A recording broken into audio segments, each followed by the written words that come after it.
나의 머리를 들게 하시는 하나님이라는 제목으로 우리 함께 오늘 말씀을 나누도록 하겠습니다. 오늘 본문 말씀은 시편 3편 1절에서 8절입니다. 여호와여 나의 대적이 어찌 그리 많은지요. 일어나 나를 치는 자가 많으니이다. 많은 사람이 나를 대적하여 말하기를 그는 하나님께 구원을 받지 못한다 하나이다. 여호와여 주는 나의 방패시오 나의 영광이시오 나의 머리를 드시는 자이십니다. 내가 나의 목소리를 여호와께 부르짖으니 그의 성산에서 응답하시는도다. 내가 누워 자고 깨었으니 여호와께서 나를 붙드시는도다. 천만인이 나를 에워싸 진친다 하여도 나는 두려워하지 아니하리이다. 여호와여 일어나소서. 나의 하나님이여 나를 구원하소서. 주께서 나의 모든 원수의 뺨을 치시며 악인의 일을 꺾으셨나이다. 구원은 여호와께 있사오니 주의 복을 주의 백성에게 내리소서. 워싱턴 포스트지 5월 26일자 기사에 따르면 코비드-19로 인해 미국인 3명 중 1명이 우울과 불안 증세를 나타낸다고 합니다. 이 우울과 불안이 점점 커져간다는 것은 꿈과 소망을 잃어가는 것이며 삶에 대해 절망하며 좌절스러워하는 것입니다.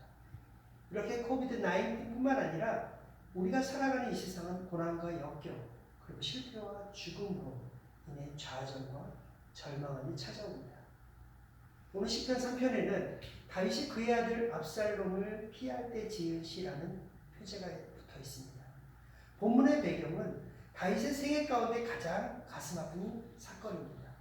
아들의 반역으로 인해 도망하는 다윗의 모습을 상상해 봅시다. 사랑하는 아들이 반역을 일으켰습니다. 너무도 당황스럽고 기막힌 일입니다. 그렇다면 우리에게도 이런 다윗과 같은 고통의 좌절과 절망 가운데 있을 때 어떻게 해야 됩니까?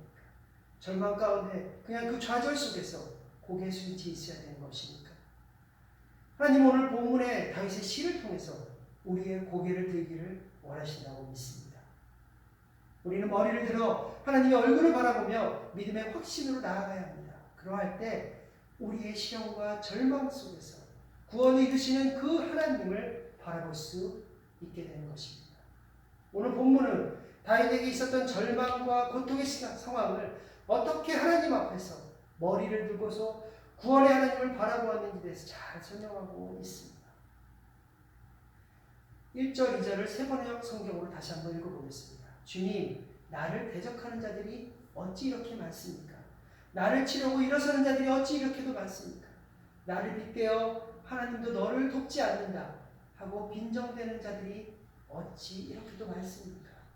자, 많습니까가 3번이나 표현하고 있습니다. 다윗은 본 시를 시작함에 있어서 여호와께 자신을 둘러싼 대적이 많음을 반복하여 강조하며 호소하고 있습니다.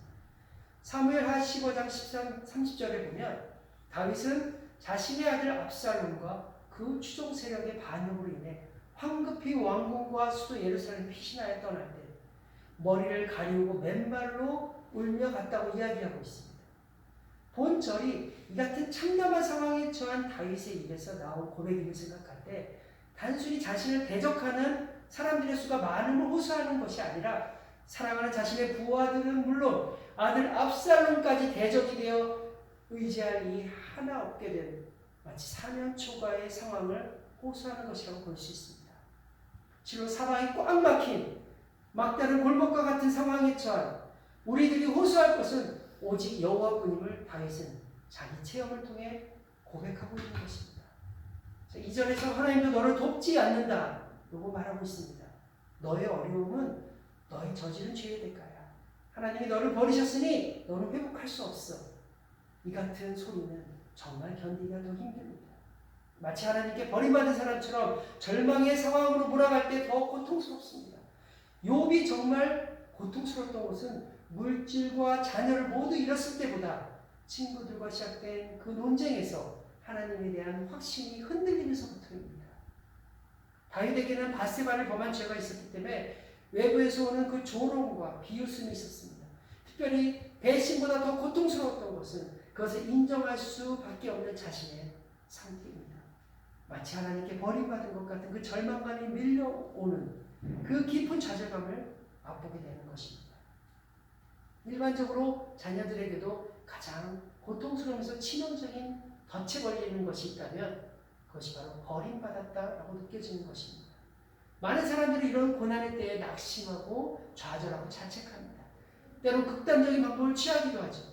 그렇지만 우리에게는 아무리 큰 고난의 때에도 부르짖고 의지할 대상이 있다는 것입니다.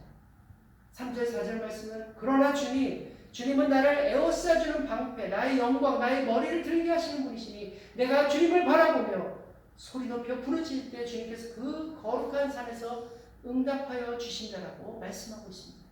절박한 상황 가운데 부르짖고 있었던 다윗은 이제 하나님께 그의 시선을 돌림으로써 이 시의 분위기가 완전히 전환되는 것을 볼 수 있습니다.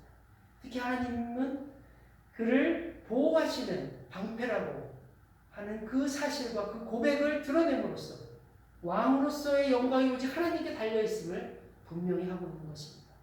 나의 머리를 들게 하시는 분이라는 그 다윗의 묘사는 마치 판사가 법정에서 고개 숙인 피고인의 머리를 세우면서 당신이 이제 무죄요 라고 선언하는 행동과 연관되어 있는 것입니다. 직분을 회복시키는 것이죠. 영예를 회복시키는 것입니다. 절망에서 희망으로 옮겨가는 것을 의미합니다. 자기를 의지하는 자들을 보호하실 뿐만 아니라 그들의 기도에 응답하시는 하나님은 그 성산에서 응답하시는 분이시며 따라서 다윗에게 그 성산은 하나님의 임재의 상징이었습니다. 성소에서 너를 도와주시고 시온에서 너를 붙드시며 시편 20편 2절에 이렇게 말씀하고 있죠. 그는 하나님을 바라봅니다. 그는 바로 하나님을 의지합니다. 하나님을 찾습니다. 그리고 하나님과의 관계를 확인하는 것입니다. 주는 나의 방패시오, 나의 영광이시오, 나의 머리를 들게 하시는 것입니다. 우리가 이 세상에서 절망과 배신 등 아픔을 경험할 수 있지만 하나님을 바라보고 하나님을 의지할 때 다시 일어날 수 있는 것입니다. 하나님께서 나의 영광이 되실 때 세상이 나를 알아주지 않는다고 실망하지 않는 것입니다. 시편선 5절에 내가 누워 잠들고 또다시 깨어나게 되는 것이라는 말씀은 아침의 시편입니다. 시편 4편은 내가 평안히 눕고 자기도 하리니 라는 말을 밤의 시편으로서 서로 짝을 이루고 있는 것입니다. 다윗은 많은 대적으로 인해 평안히 잠을 이룰 수 없는 상태에 놓여 있었으나 하나님께서 그를 붙드시라는 그 확신이 있었습니다. 여기서 붙들다라는 말은 돕다, 구원하다라는 말이며 반면에 넘어지다라는 뜻이죠. 즉 다윗은 수많은 원수에 둘러싸여 있어 넘어진다 할지라도 주님께서 나를 일으켜 주심을 의심치 않고 하나님을 신뢰함으로 평안을 누리는 것입니다. 극심한 어려움에 처하면 잠을 이룰 수 없지만 여호와께서 나를 붙드신 때문에 잠을 이루고 새 아침을 맞이하는 것입니다. 택한 백성을 지키시는 하나님께서 시편 121편 4절에 졸지도 아니하시고 주무시도 아니하신다. 이 말씀은 바로 우리가 누워서 잠을 이루고 아침을 맞이할 수 있는 것과 같은 말씀인 것입니다. 하나님만 바라보고 하나님을 의지할 때 그 하나님 우리를 지켜주시며 우리에게 평안을 주십니다. 우리에게 용기를 주십니다. 우리가 다시 살아갈 수 있는 그 힘을 주십니다. 우리에게 새 아침을 주시는 것입니다. 7절에 여호와여 일어나소서, 주님 일어나십시오. 상황은 절망스럽지만 다윗은 절망하지 않습니다. 1절에 대적들이 일어나 치려하지만 하나님이 일어나신다면 문제가 될 것이 없는 것입니다. 민수기 10장 35에서 36절에 보면 이스라엘 백성들이 언약궤를 앞세우고 전쟁터에 나갈 때 여호와여 일어나사 주의 대적들을 흩으시고 주를 미워하는 자로 주의 앞에 도망하게 하소서라고 말씀하고 있습니다. 언약궤와 함께 진군하신 하나님께서 이스라엘 위에 싸워주실 것을 간청하고 있는데 이는 하나님께서 일어나 그들과 함께 하실 때 비로소 그들의 수고가 헛되지 않을 것이며 승리가 찾아올 것이라는 의미입니다. 자, 이제 말씀을 맺도록 하겠습니다. 저희 아내는 올림픽이나 월드컵 등 나라를 대표하는 긴장감 넘치는 운동 경기를 못 봅니다. 특별히 전 국민이 함께 응원하면서 승리나 금메달을 위한 중요한 경기가 진행될 때는 집 밖으로 나가겠습니다. 그 안에 긴장감과 불안이 굉장히 크게 있습니다. 그래서 항상 경기가 마치고 결과를 알고 난 후에 보게 됩니다. 승리했던 경기를 보면서도 때로는 경기 중에 아슬아슬하고 그 어려웠던 과정들을 보게 됩니다. 그리고 힘들어하지 합니다. 그렇지만 이미 승리한 경기라는 것을 알면서 보는 것입니다. 마찬가지로 우리 역시 승리가 확정된 경기를 보는 것과 같습니다. 예수님을 믿음으로써 구원을 얻은 승리한 자로서 인생을 살아가게 될 줄 믿습니다. 하나님은 다윗의 믿음대로 다윗의 머리를 들어주셨고 다윗의 영광을 회복시켜 주셨습니다. 우리도 다윗처럼 절망과 고통 가운데서 믿음의 눈을 들고 나아갈 때 하나님께서 우리의 머리를 들어주실 것이며 우리의 영광을 회복시켜 주실지 믿습니다. 그동안 세상이 더 포고했던 것은 우리가 크신 하나님을 바라보지 않았다는 의미입니다. 우리에게 있는 많은 문제를 바라보기보다는 모든 문제를 다루실 수 있는 그 하나님의 시간 우리가 바라보며 나아갑시다. 오늘 다윗과 같이 하나님의 눈으로 믿음의 눈으로 세상의 문제를 바라보게 하여 주시옵소서. 그리고 많은 고통과 그 문제 앞에서 우리를 구원하실 크신 여호와 하나님께 고개를 들고 나아가게 하여 주시옵소서. 함께 기도하겠습니다.